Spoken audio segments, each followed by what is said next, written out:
I stopped believing in overnight success stories the moment I heard a millionaire say four words that changed everything. I'm at a speaker's event a few months ago. The energy is a little bit tense, but in a good way, because this guy is on stage and he is breaking down exactly how he scaled his short-term rental business to $300,000 a month in 6 months. And he's good. Like, he's going through how he found undervalued properties, how he negotiated with sellers, his renovation process, his Airbnb optimization strategy. And I'm sitting there with my notes app open, typing every word he said. The woman next to me is literally recording on her phone.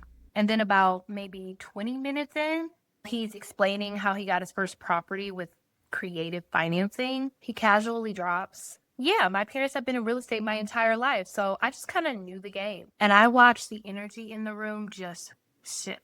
And that was the moment that I stopped believing in overnight success stories.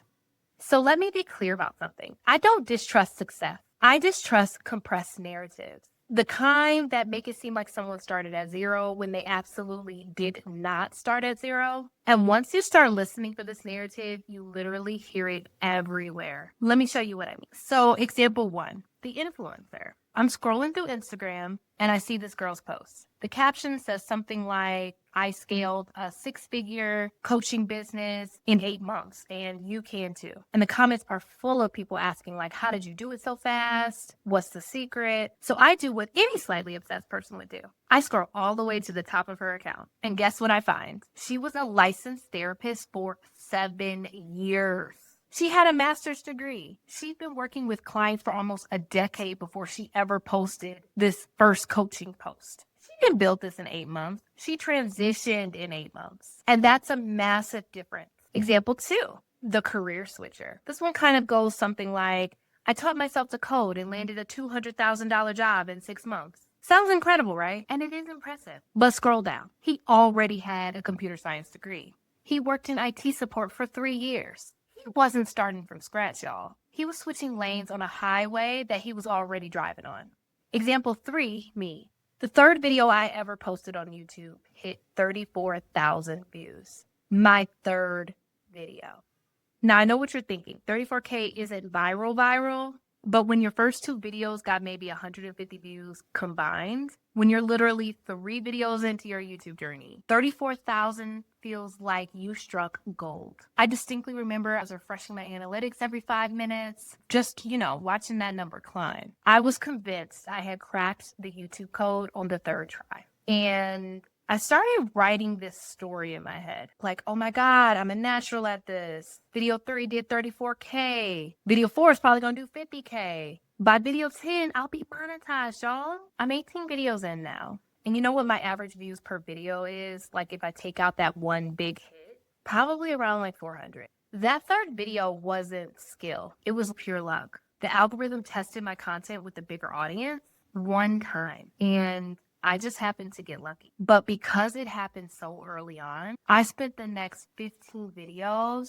wondering what I was doing wrong. I created my own compressed narrative. Girl hits 34K on her third video. She's about to be like the next best thing. But that's not the story. The real story is girl gets lucky one time and then spends the next couple of months learning how to actually make good content. Here's what compressed narratives actually do to normal people who are out here building without a trust fund, industry connections, an existing audience, parents who have been in the business for 20 years. One, you quit too early. Because if someone made it in 3 months and you've been at it for 6, you start thinking you're doing something wrong. Take me, for example.